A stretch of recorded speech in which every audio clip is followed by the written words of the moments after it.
Welcome to Racist of the Week. And of course, I'd like to start off, as I start off every week, by shouting out today's sponsor, racism. Let's go to the United Kingdom, where King Charles and Kate Middleton are back in the spotlight, but not for the reasons that they had hoped. It's been more than 2 years since the infamous Oprah interview with Prince Harry and Meghan Markle, where the couple shared that a royal family member made comments about the skin color of the couple's future son, Archie.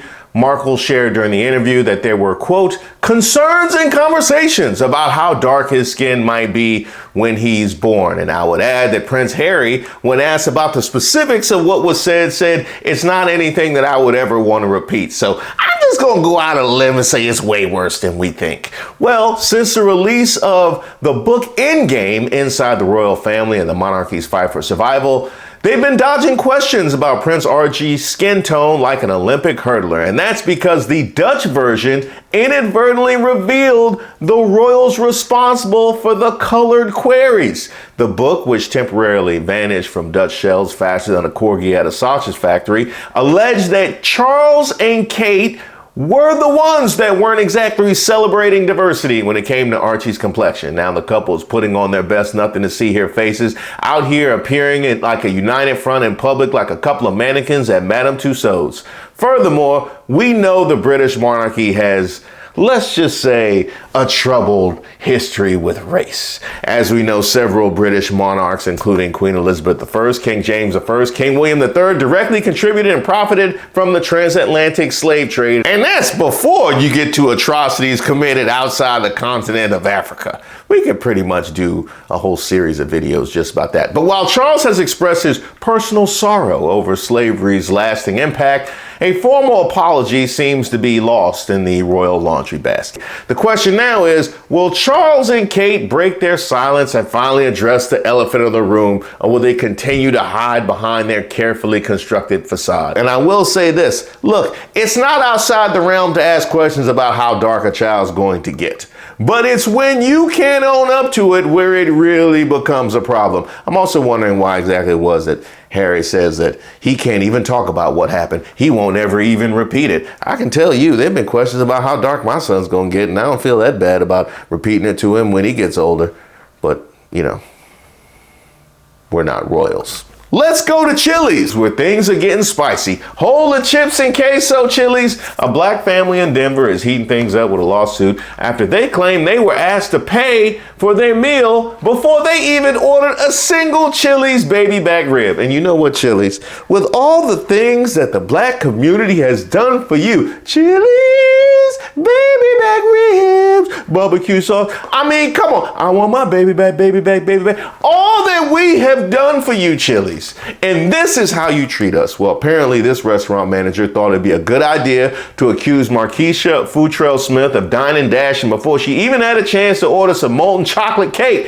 Imagine the horror. But Futrell Smith wasn't having any of it. She pulled a legal magic trick and whipped out an alibi fast, and you could say bottomless fries. Turns out the manager's accusations were as flimsy as Chili's own Presidente Margarita. Futrell Smith was a regular customer who always paid her bills, just like a responsible adult who enjoys good food and bad puns. But the manager absolutely wouldn't budge. They insisted on payment up front, essentially turning the restaurant into a pay first, eat later establishment. And how's that going to work out for you, Chili's? How's that going to work out for you, Chili's? I'm just curious. I'm just curious how you think the late night chili spot is going to work out as a pay first, eat later establishment. This is about as logical as serving queso with no chips or going to Chili's and making that your first stop after you just got your check. Needless to say, Futrell Smith and her family left with empty stomachs and full-blown rage. Now they're taking the restaurant to court for violating their civil rights, as well they should. Things promise to get hotter than a plate of sizzling fajitas, which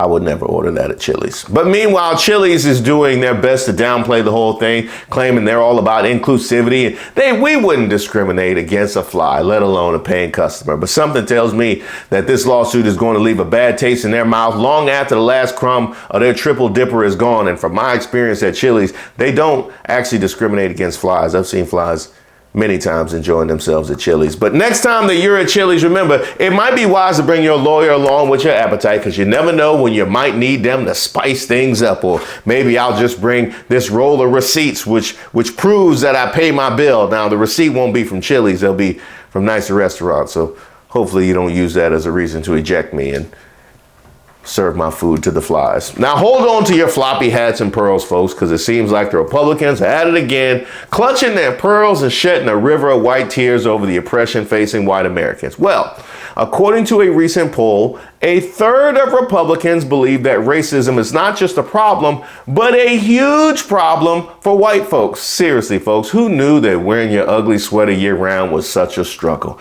This came from YouGov, and while nearly 3/4 of Americans acknowledge that racism is a, quote, small problem for black people, Republicans are out here singing a different tune, claiming white folks are the real victims. A third of Republicans polled said that racism was not only a problem, but a huge one for white folks. In addition, 7 and 10 said it was a small problem for white people, which means Republicans think whites suffer more from discrimination than any other group. Now, just ask me this. I'm just curious. What has this discrimination you face cost you? All these times that you're going into this loan, you need to get the loan to buy the house of your dreams and really settle into the American dream of life, liberty, and pursuit of happiness. And all these black-owned banks just won't give you no money. Isn't that horrible? Isn't that horrible? You know, you're sitting here and you're trying to open up your business.